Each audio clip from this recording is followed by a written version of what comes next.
না বাবা, এভাবে আর থাকা যায় না, অনেক হয়েছে। আমি এভাবে বন্দি জীবন কাটাতে পারবো না। এভাবে বলিস না মা, আমাদের এই মৎস্য রাজ্য থেকে কোনোদিন কেউ বাইরের রাজ্যে যায়নি। আমি তোকে এইভাবে বাইরে কোথাও যাওয়ার অনুমতি দিতে পারি না। আহা মহারাজ, আমাদের কন্যা নীলা খুব বুদ্ধিমতী। সে কোনো বিপদে পড়লে আবার বের হয়ে আসতে পারবে। কিন্তু তাই বলে কোনো কিন্তু না বাবা, আমার অনেক দিনের স্বপ্ন। আমার বয়স যখন 18 বছর হবে, তখন আমি দেশ বিদেশ ঘুরে বেড়াবো। আমি কালই বেরিয়ে পড়তে চাই বাবা। তোমরা দুজনেই যখন এতবার বলছো, তখন আমি আর কি বলবো। যা তবে, কিন্তু সাবধানে থাকিস মা, আর যত তাড়াতাড়ি পারিস তত তাড়াতাড়ি ফিরে আসবি। আচ্ছা বাবা।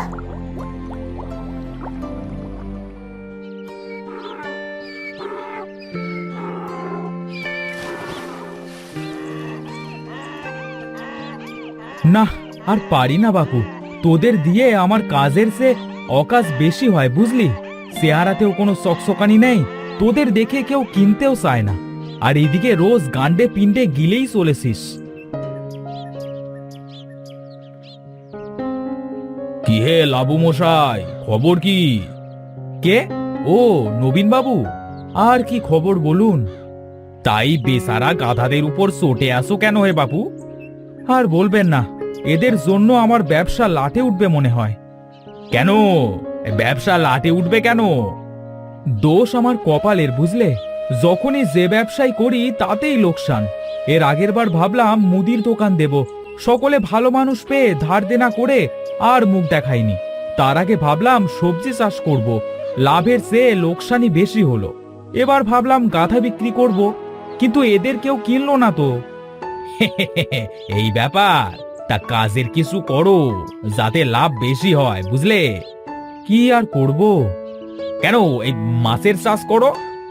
মাছের চাষ? হ্যাঁ, এই ব্যবসায় লোকসান নয়, লাভ হবে নিশ্চিত। শোনো কিভাবে করবে, শোনো। সব বুঝলাম। বেশ, তবে এবার মাছ চাষ করব। বেশ, এই যাই গো লাবু মশাই, পরে কথা হবে, কেমন? বেশ, যাও তবে।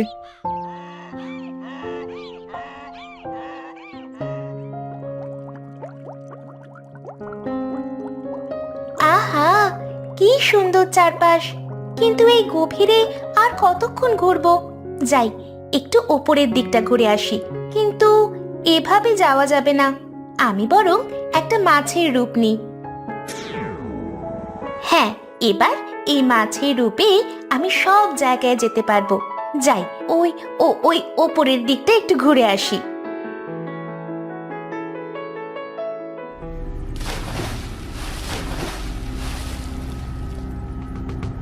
কি ব্যাপার, জালটা এত ভারী লাগছে কেন? হে, মনে হয় তোমার জালে আজ বেশ বড় সড়ো মাছ ধরা পড়েছে ভায়া। টানো টানো টানো। হ্যাঁ, টানছি টানছি, এই দিলাম টান। এই ছাড়ো, কে আছো? বাঁচাও!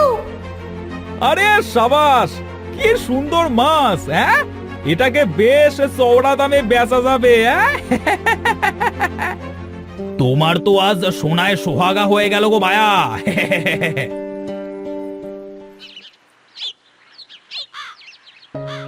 না, নবীন মশাইয়ের কথা মতো মাছ চাষ করাই ভালো। যাই, বাজার থেকে কিছু মাছ নিয়ে আসি। এবার ব্যবসা কাকে বলে সবাইকে দেখিয়ে দেব।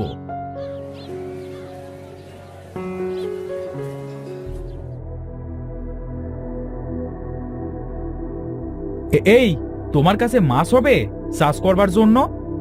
না বাবু, চাষ করবার মতো তো বড় মাছ নেই, তবে এই ডিমওয়ালা মাছ আছে, এই দেখুন না। না, ছোট ছোট অনেক মাছ কেনার চেয়ে আমি বরং কয়েকটা ডিমওয়ালা মাছই কিনে নিয়ে যাই। হ্যাঁ, সেই ডিম থেকে অনেক অনেক বাচ্চা হবে। কি ভাবছেন বাবু, মাছ কি কিনবেন না? আরে না না, কিনবো কিনবো, নিশ্চয়ই কিনবো। তা ডিমওয়ালা মাছের কথা বলছিলে না? কই দেখি, তোমার সেই সব মাছ দেখাও তো। এই দেখুন কত মাছ, এইগুলোর পেটে অনেকটা ডিম হবে বই কি। তা আমাকে 5টা বেশ ভালো ডিমওয়ালা মাছ দাও তো।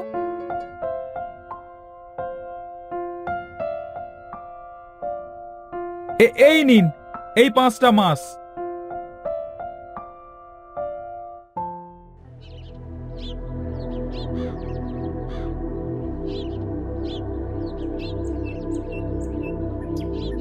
এই সারলাম। এই তোরা এখন থেকে এখানেই থাকবি, বুঝলি? তারপর তোদের ছোট ছোট ডিম ফুটে বাচ্চা হলে সেই সব বাচ্চায় আমার এই ছোট্ট পুকুর একদম ভরে উঠবে। হ্যাঁ, কি আনন্দ হবে আমার। হ্যাঁ, থাক, তোরা এখানেই থাক, আমি যাই। এই যে, এই বোকালো, দাঁড়াও। কে রে? হ্যাঁ, বোকালো কে বললি? হ্যাঁ, আমি গো, আমি। কোথায়? কাউকে তো দেখতে পাচ্ছি না। আরে বোকালো, পুকুরে এইমাত্রই তো আমায় ছাড়লে, আর এখন দেখতে পাচ্ছ না? এই দেখো, আমি নীলা বলছি গো। ও মা, এ যে কথা বলা মাছ! এই ধরনের মাছ তো আগে দেখিনি আমি। আরে, আমি হলাম নীলা।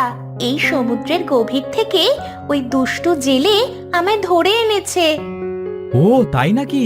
তা বেশ বেশ, তোমার এখানে কোনো অযত্ন হবে না, দেখো, রোজ খাবার দেব। আচ্ছা, তুমি তো কথা বলা মাছ, তবে কি তোমার ডিম থেকে হওয়া সব মাছও কথা বলবে? মরণ, আমি মাছ নই। আমি হলাম মৎস্যকন্যা রাজকুমারী নীলা। আমি মৎস্যরাজের মেয়ে। এই দেখো আমার আসল রূপ। ও মা গো মা, কি সুন্দর গো তুমি! তুমি এখানে কিভাবে এলে?